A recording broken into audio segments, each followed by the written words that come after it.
வான்மலரின் இனிய நல்வாழ்த்துகள். இன்று 2026ஆம் ஆண்டு ஜூலை மாதம் 22ஆம் நாள். இன்றைக்கான இறைவாக்கு: நீ கற்று நிச்சயித்து கொண்டவைகளில் நிலைத்திரு. 2 தீமோத்தேயு 3ஆம் அதிகாரம் 14ஆம் திருவசனம். சத்தியத்தில் நிலைத்திரு. தடியெடுத்தவனெல்லாம் தண்டல்காரன் என்பது ஒரு தமிழ் பழமொழி. தண்டல்காரன் என்றால் ஆட்சியாளன் என்றொரு பொருள் உண்டு. அதாவது தடி வைத்திருக்கிறவன் ஆட்சியாளன் ஆவான். அதுபோல இன்று கிறிஸ்தவ ஊழியர்கள் பலர் தங்களையே தீர்க்கதரிசிகள் என்று சொல்லிக் கொள்ளும் ஊழியர்கள். அதில் சிலர் தங்களின் குடும்ப பெருமைகளை பேசிக்கொள்ளும் ஊழியர்கள்.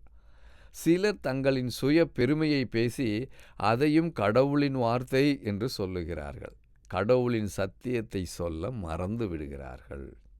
தீமோத்தேயு கிருபையிலும் கர்த்தராகிய இயேசுவை பற்றிய அறிவிலும் வளர்வதை பவுல் கண்டார் என்பதில் சந்தேகமில்லை.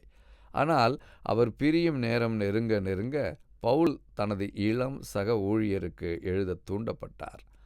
அவரிடமிருந்து கற்றுக்கொண்ட விஷயங்களில் தொடர்ந்து நிலைத்திருக்கவும், விசுவாசத்தில் உறுதியாக நிற்கவும், சத்தியத்தை அறியவும், அதை உண்மையாக கருதவும், கடவுளுடைய வார்த்தையிலும் கிருபையின் நற்செய்தியிலும் உறுதியாக நம்பிக்கை வைக்கவும் பவுலின் போதனைகள், இந்த உண்மைகளை அவர் எவ்வாறு கற்றுக்கொண்டார் என்பதை நினைவில் கொள்ளவும் அறிவுறுத்தினார்.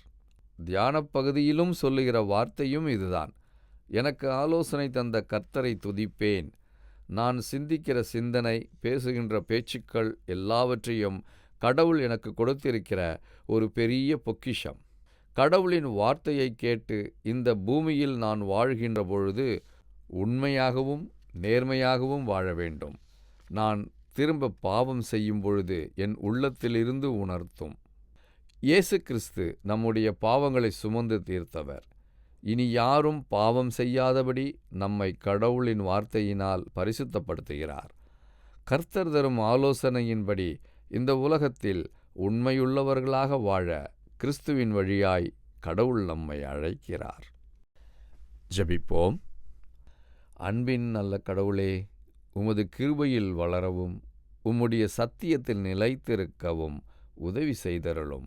இயேசுவின் நாமத்தில் ஆமேன்.